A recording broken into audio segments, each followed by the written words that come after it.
ನಗರದ ಕೋಲಾರಮ್ಮ ದೇವಾಲಯದ ಪಕ್ಕದ ರಸ್ತೆಯಲ್ಲಿರುವ ಶ್ರೀ ಮಹಾಗಣಪತಿ ಹಾಗೂ ಶ್ರೀ ಮಹಾಲಕ್ಷ್ಮಿ ಸಂಕಷ್ಟಹರ ಗಣಪತಿ ದೇವಾಲಯದಲ್ಲಿ ಗೌರಿ ಗಣಪತಿ ಹಬ್ಬದ ಪ್ರಯುಕ್ತ ವಿಶೇಷವಾಗಿ 10,001 ಕಡುಬಿನಲ್ಲಿ ಅಲಂಕಾರ ಮಾಡಲಾಗಿದೆ.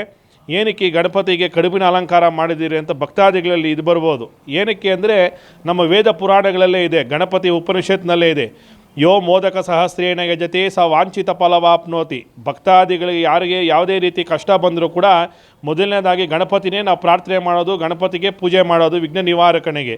ಹಾಗಾಗಿ ನಾವು ಮೋದಕದಲ್ಲಾಗಲಿ ಕಡುಬಿನಲ್ಲಾಗಲಿ ಹೋಮ ಮಾಡಿದ್ರೂ ಕೂಡ ಆ ಸ್ವಾಮಿ ಪ್ರಸನ್ನನಾಗಿ ತೃಪ್ತಿಯಾಗಿ ಭಕ್ತಾದಿಗಳ ಮನೋವಾಂಛ ನೆರವೇರಿಸ್ತಾನೆ. ಹಾಗಾಗಿ ಕಡುಬಿನಲ್ಲಿ ಹಾರ ಹಾಕಿದ್ರು ಕೂಡ ಭಕ್ತಾದಿಗಳು ಅರ್ಪಿಸಿದ್ರು ಕೂಡ ಅವರ ಭಕ್ತಾದಿಗಳ ಇಷ್ಟಾರ್ಥಗಳೆಲ್ಲ ಸ್ವಾಮಿ ನೆರವೇರಿಸ್ತಾನೆ ಅಂತ. ಹೀಗಾಗಿ ಗಣಪತಿ ಹಬ್ಬಕ್ಕೆ ಸ್ವಾಮಿಗೆ 10,001 ಕಡುಬಿನಲ್ಲಿ ಅಲಂಕಾರ ಮಾಡಿದೆ. ಅವರ ಭಕ್ತಾದಿಗಳ ಇಷ್ಟಾರ್ಥಗಳೆಲ್ಲ ಸ್ವಾಮಿ ನೆರವೇರಿಸಲಿ ಅಂತ ಆ ಸ್ವಾಮಿಯಲ್ಲಿ ನಾವು ಪ್ರಾರ್ಥನೆ ಮಾಡ್ತಾಯಿದ್ದೀವಿ.